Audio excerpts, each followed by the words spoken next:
आप सबको निठल्ले का नमस्कार।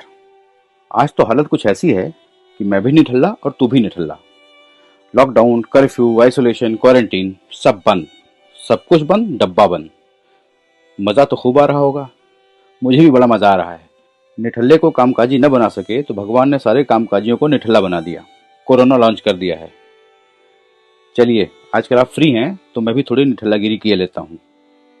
तो ऐसा हुआ कि एक शायर हुए जॉन एलिया। एलिया साहब कुछ लाइनें लिख गए हैं, सुनेंगे तो लगेगा कि कोरोना पहले भी आ चुका है। तो एलिया साहब ने लिखा है कि आसमानों में है खुदा तन्हा और हर आदमी से खतरा है। मैं कहूँ किस तरह ये बात उससे, तुझको जानम मुझी से खतरा है। अब नहीं कोई बात खतरे की, अब सभी को सभी से खतरा है।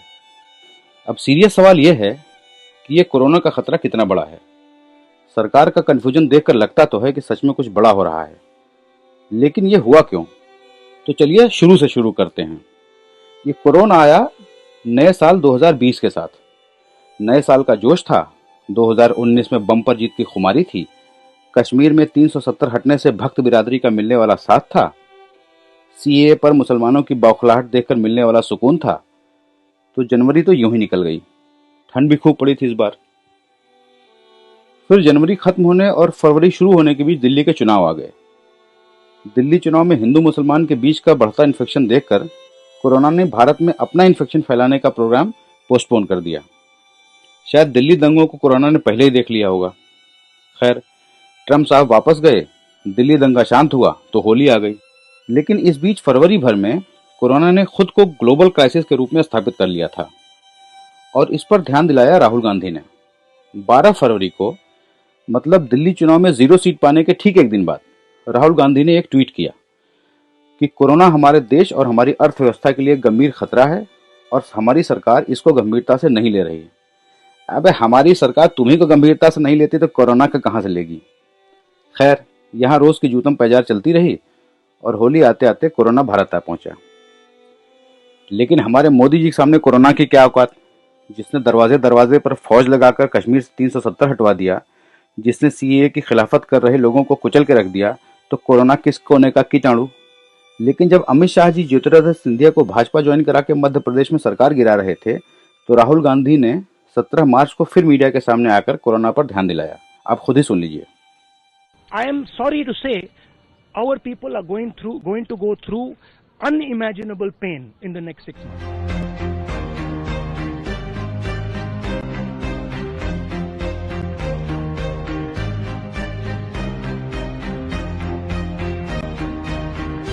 So the Indian economy is going to be devastated. You have no idea painful thing this country has suffered, and it's coming. Sir, Corona ke, It's like a tsunami is coming, right? Before the tsunami comes, I'll tell you the story that happened. In Andaman Nicobar, before the tsunami came, the water went out. When the water went out, everybody went to get the fish. When they went to get the fish, the water came in. So the water is going to come. And I've been warning the government that a massive tsunami is coming. And they are fooling about, they are not clear about what they have to do. India should be preparing itself, not just for COVID virus, but for the economic devastation that is coming. Right? I'm saying it again and again and again. Nobody is listening to me.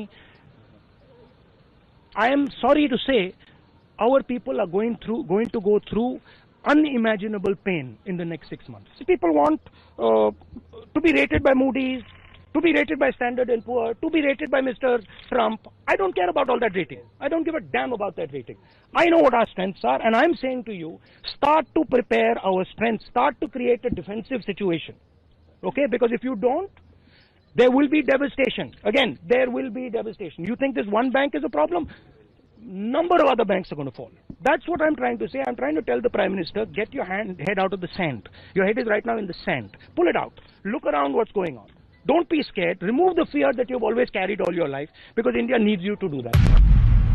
अब मोदी जी की मजबूरी यह थी कि अगर राहुल गांधी की बात पर ध्यान दे देते तो उनकी बरसों की मेहनत पर पानी फिर जाता।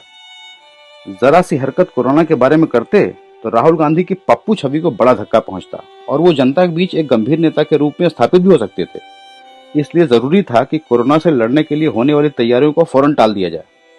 जिले इलाही मौत बर्दाश्त कर सकते हैं, लेकिन पप्पू चप्पू का मशवरा उन्हें कदे गवारा नहीं। लेकिन इस बीच कोरोना ने दुनिया में अपना रंग दिखाना शुरू कर दिया था। शेयर बाजार गिरने लगे, ऐसे वैसे नहीं, रोज जितना गिर सकते थे उतना गिरने लगे, मतलब लोअर सर्किट मारने लगे। बैंक बंद होने लगे। वित्त मंत्राणी तो बेचारी हमारी भोली हैं, वो न प्याज खाती हैं न शेयर खरीदती हैं, इसलिए न उनको कोई जानकारी रहती है न वो कुछ करती हैं, इसलिए वो हर प्रकार के पाप पुण्य से मुक्त हैं। आज जब पूरा देश कैद में है तो सरकार भी क्लूलेस दिखती है। मोदी जी अपने भाषणों और ट्विटर पर सिर्फ ये बता रहे हैं कि हमें क्या करना है, वो एक बार भी यह नहीं बता रहे हैं कि वो क्या कर रहे हैं, क्या तैयारियां की जा रही हैं। Testing kit, mask, gloves, sanitiser, ventilator, अस्पताल, बेड, नर्स, डॉक्टर, क्या तैयारी है कुछ नहीं पता। बस एक ही इलाज है कि सबको उठाकर बंद कर दो। ऊपर वाले से विनती है कि लॉकडाउन से ही सब कुछ ठीक हो जाए। लेकिन फिर जरा पीछे जाइए और सोचिए कि राहुल गांधी ने क्या कहा था। उसने कहा था कि जनता वो कष्ट भोगने जा रही है जो किसी ने कभी सोचा नहीं था। एक अनर्थ होने वाला है, एक बहुत बड़ी सुनामी आ रही है, हमारी अर्थव्यवस्था चौपट होने वाली है, एक बैंक नहीं बहुत से बैंक बंद होने वाले हैं। मोदी जी, रेत में गड़ा हुआ शुतुरमुर्ग का सर बाहर निकालिए, जिंदगी भर आप जिस डर में जीते रहे उसका सामना करिए और गौर से देखिए तो ये सब हो रहा है। कष्ट भोगने की शुरुआत हो चुकी है। आपकी भले वो हालत न हो, लेकिन मेरे जैसे निठल्लों से पूछिए जरा, जो रोज कमाते और रोज खाते हैं। सुनामी तो आई हुई है, अर्थव्यवस्था तो वाकई चौपट हो रही है। शेयर बाजार वहीं पहुंच गया था जहां उसने 2014 में मोदी जी से मुलाकात की थी। अब अगर बंद नहीं कर दिया गया तो मालूम नहीं क्या होगा। और इसी से चूर चूर हो रहा है हमारा 5 ट्रिलियन इकॉनमी बनने का सपना। हम रोज कई हजार कई लाख करोड़ पीछे जा रहे हैं 5 ट्रिलियन से। तो moral of the story is कि लोकतंत्र में राहुल गांधी जैसे निठल्लों की भी बात सुनी जानी चाहिए और अरविंद केजरीवाल जैसों से हार भी बर्दाश्त की जानी चाहिए, क्योंकि निरंकुशता पर चाबुक लगाने वाला अदृश्य है।